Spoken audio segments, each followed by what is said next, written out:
from my personal experience, like when I was back in Belarus, just in my own culture, just in my own social status, all of other people thought in the same way as me, and it was very easy to communicate with other people.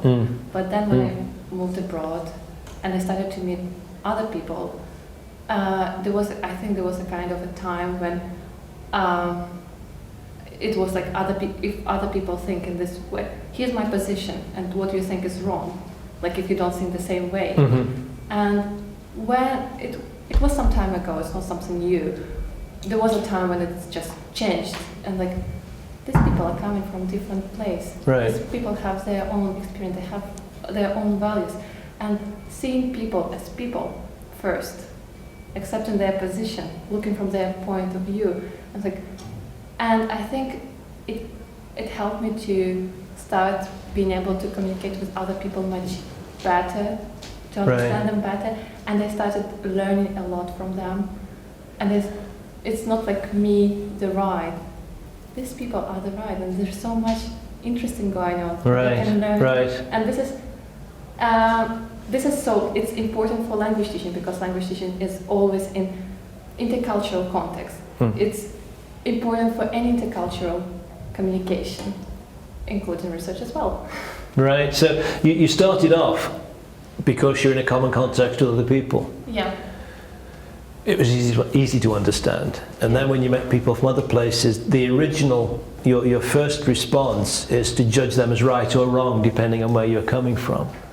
And not exactly where you're coming from, just not even thinking that you're coming from a different place. Right.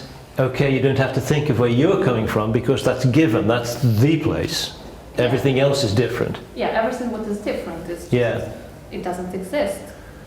You're not living in the right You don't place. think of yourself as, I'm in one place, they're in another. You think, I am the center. You assume that the whole world sees the world in the same way as you see. And if they do something differently, it's just because they misunderstood the world. Right. Yeah. And then moving into another position, looking from that other point of view, you just start to see that the world is very plural. And you said that's when you start to see people as fully rounded people who come along with exactly the same right to their opinions and their differences and their values as you bring. And that's when you start to get this relative sense. And I think from that time, first I started to learn a lot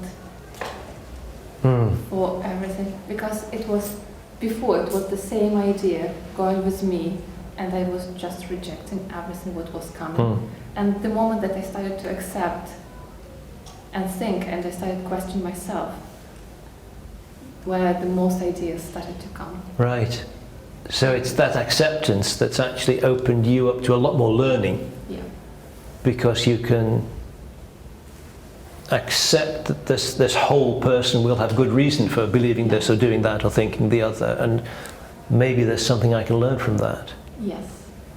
And you said also that foreign language teaching is necessarily an intercultural exchange, and so that kind of openness and acceptance needs to be a part of language teaching as well. Exactly, because people who learns a foreign language, somebody from a different culture, somebody from a different place, and if you don't have this plurality of ideas, you just come and impose your right. And when you do in such way, there is no that respect, that acceptance of these people who are with you, and you can't build actual good. You can't build good relationship out of that. It's like there is a mismatch.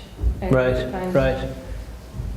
You need first accept, and then out of this relationship you can. Right. So it's not as though you first evaluate before you decide to accept. First of all, you must accept it all. Yes. And then you can learn. Yes. From the difference. Yeah. So I would absolutely this is you pronounced the idea that I had in my mind. Yes, first what you need to accept what is